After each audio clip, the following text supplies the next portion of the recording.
What's up, grade 7 students? My name is Teacher Jeric, and welcome to our virtual math class. We are here again to learn new mathematical concepts, and I will be here to help you understand these concepts throughout our lesson for today. Before we formally begin our virtual class, I just want to give some rules for you to follow. First, always pay attention. Listen carefully to what I am saying. Second, enjoy working with the given activities. And lastly, always remember the concepts discussed after each session. Now, let us proceed with our topic, which is problem solving about sets. First, let's get to know about Venn diagram. What is a Venn diagram? A Venn diagram is a visual representation of sets. It is named after its inventor, John Venn, an English logician. In a Venn diagram, the universal set is represented by a rectangle, while its subsets are represented by circles. Given the Venn diagram, we can list down the elements of the sets. For the universal set, set U with the elements A, B, C, D, E, F, G, H. For the other sets, set A with the elements A, B, C, E. Set B with the elements B, D, and set C with the elements F, G. This is how the universal set and its subsets A, B, and C are represented using Venn diagram. We can also use Venn diagram in performing set operations.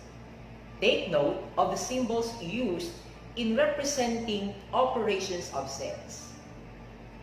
U is used to represent union of sets, while inverted U is used to represent intersection of sets.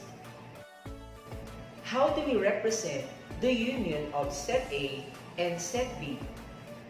Remember that if we write that in symbol, it will become A U B, or we can read that as A union B.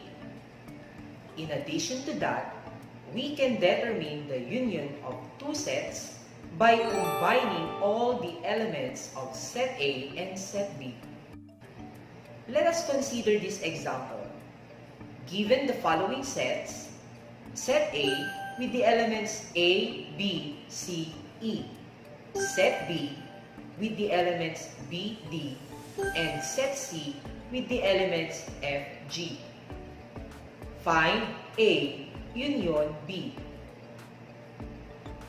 In that case, we have to combine the elements of set A and set B. If you notice, there is common element that is present in both sets, which is element B.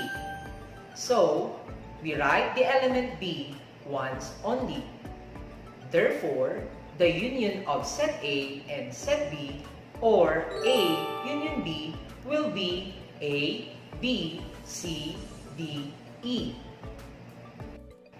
How do we represent the intersection of set A and set B? Remember that if we write in symbol, it will become A inverted U, B, or we can read that as A intersection B. In determining the intersection of two sets, we determine the elements common to both sets. If there is no common element from both sets, then the intersection of the two sets is a null set or empty set. For example, set A with the elements A, B, C, E, and set B with the elements B, D. Find A intersection B. As you can see, there is a common element from both sets, which is the element B. Therefore, the intersection of set A and set B, or A inverted UB, will be B. Now, let us consider the union of three sets. Given the set A with the elements A, B, C, E, set B with the elements B, D, and set C with the elements F, G, find A union B union C. How do we represent then the union of these three sets?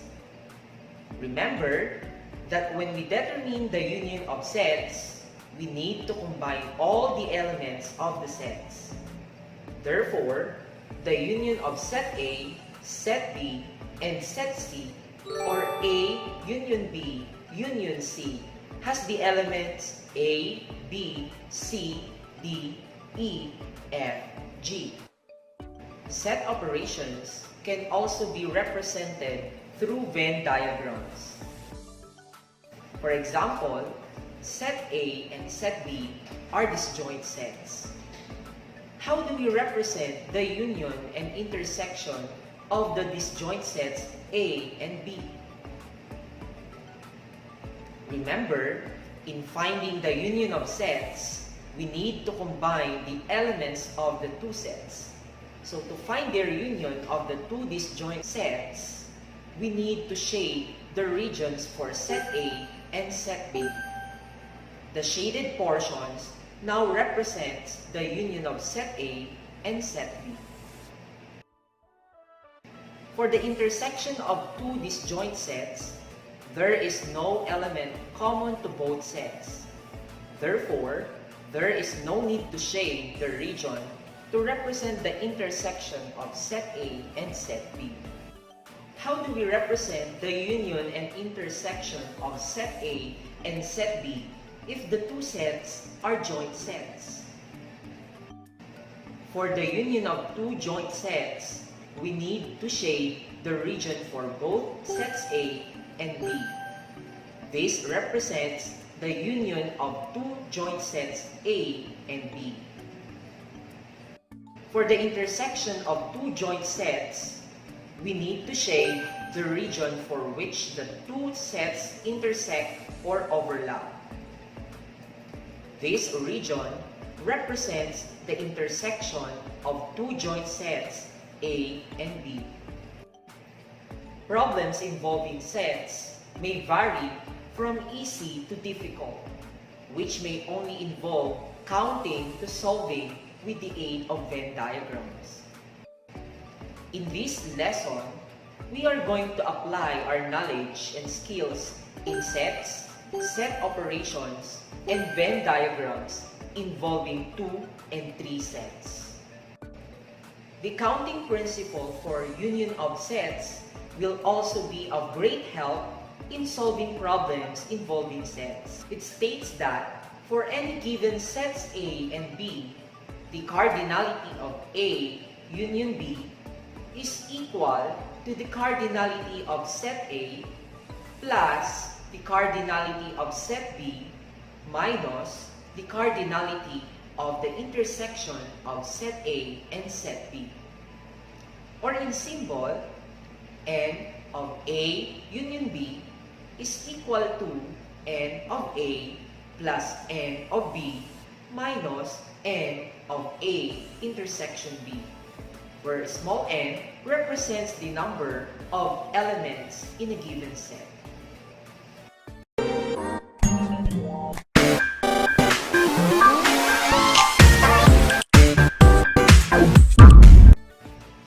Now, let us have examples of word problems involving sets.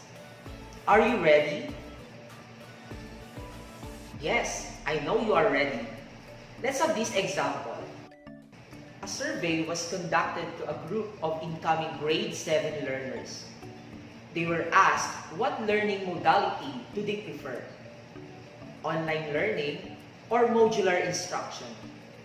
There were 13 learners who preferred online learning, while 7 preferred modular instruction. If 5 of them liked both online learning and modular instruction, and there were 3 learners who did not like any of the learning modalities, how many learners were asked? First, we represent the set of learners who preferred online learning as O, while set of learners who preferred modular learning or instruction as M. O intersection M represents the set of learners who like both online learning and modular instruction. Universal set minus the union of set O and set M represents the set of learners who did not like any of the learning modality. Next step is to construct Venn diagram. In this case, we consider 2 joint sets. In other words, we are going to draw 2 overlapping circles and name it as O and M respectively. Since 5 learners preferred both online and modular instruction, put 5 in the intersection of set O and set M. 13 preferred online learning, but 5 have already been accounted, which means that to get the remaining number of elements of O, we subtract 5 from 13. So we get 8. 7 preferred modular instruction, but 5 have already been accounted, which means that to get the remaining number of elements of M, we subtract 5 from 7. So we get 2. Since 3 learners did not like any of the learning modalities, we put 3 outside of the 2 circles. Therefore, 8 plus 5 plus 2 plus 3 is equal to 18. So, 18 learners were asked. Now, based from our Venn diagram, how many learners preferred online learning only?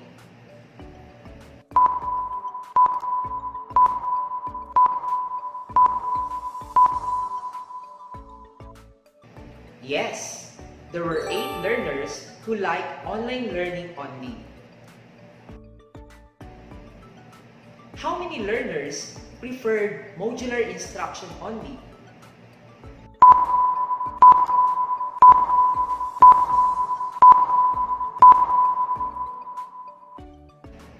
From our Venn diagram, there were 2 learners who liked modular instruction only.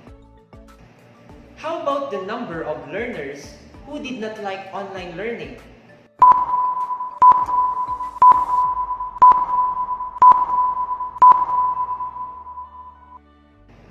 We need to add 2 and 3 to have a total of 5. So there were 5 learners who did not like online learning.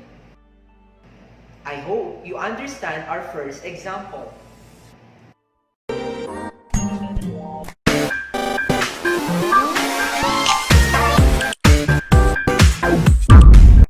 Now, let us consider example number 2.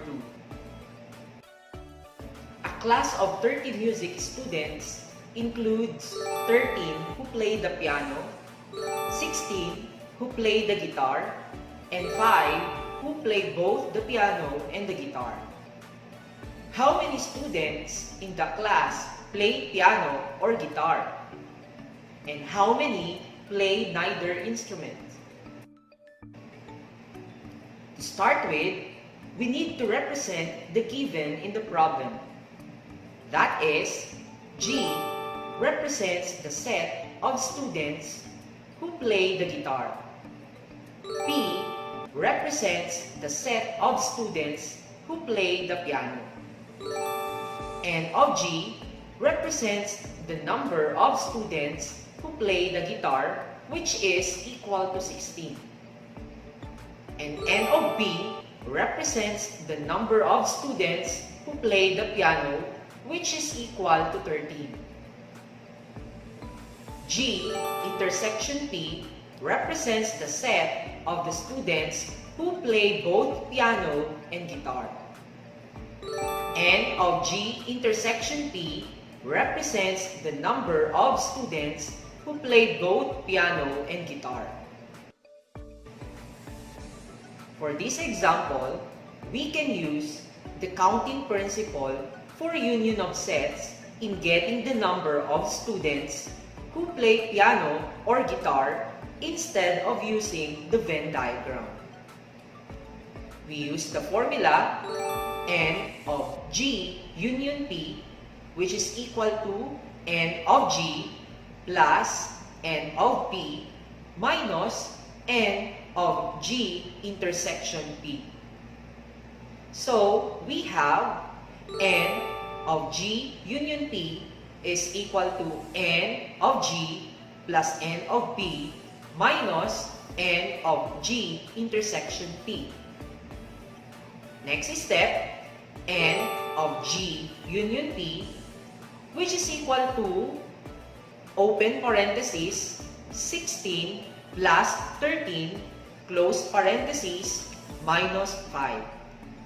The next step, N of G union P, which is equal to 29 minus 5.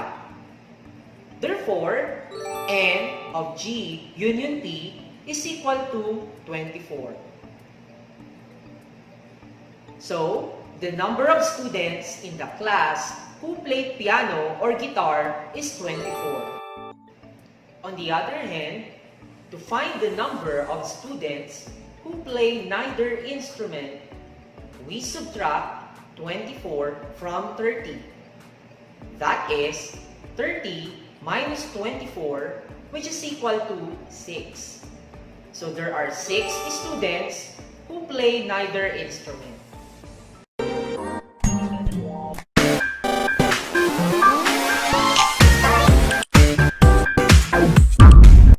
Now, let us consider problems involving 3 sets. Let us observe the given figure and try to answer the questions that follow. The Venn diagram shows the different social networking sites used by high school students. We have Facebook, Twitter, and Instagram. So, based from the diagram, how many preferred Facebook?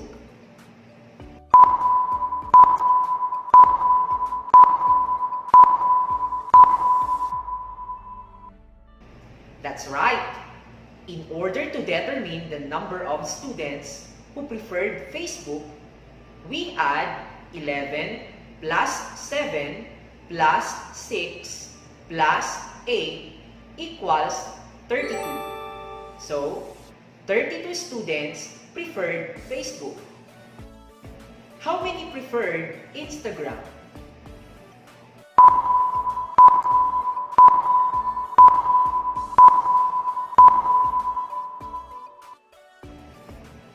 You're right. We add 6 plus 8 plus 5 plus 10 equals 29. Therefore, there are 29 students who preferred Instagram. How many preferred Twitter?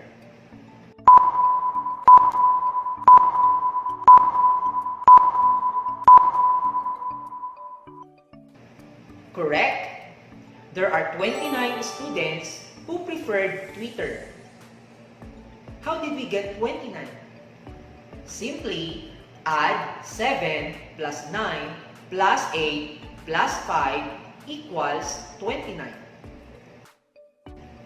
How about the number of students who preferred other social networking sites?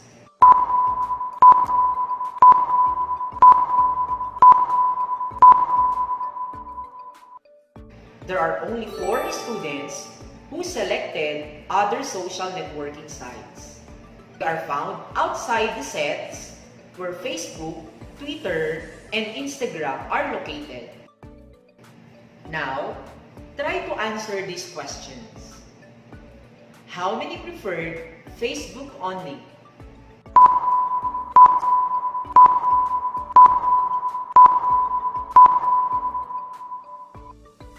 Did you get 11? Very good. How many preferred Instagram or Twitter?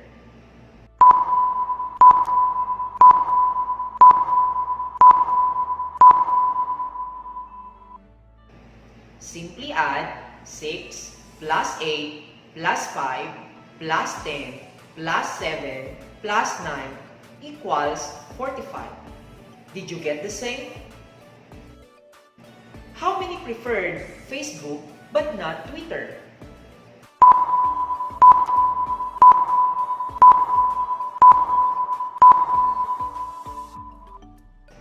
There are 17 students who selected Facebook but not Twitter. How? We added 11 plus 6 equals 17. How many preferred Instagram and Twitter?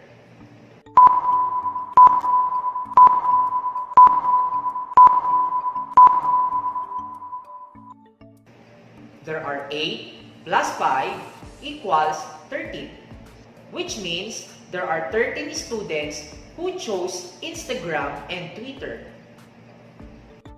How many preferred Twitter and Instagram but not Facebook?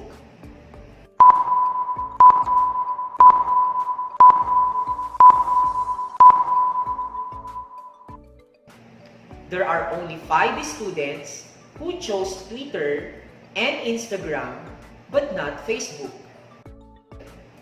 How many did not prefer Facebook?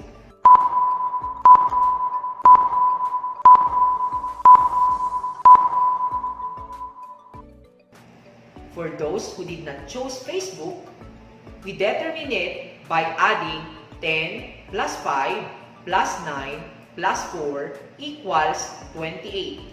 Did you get the same answer? Very good. I hope you learned something from our lesson today about problems involving sets.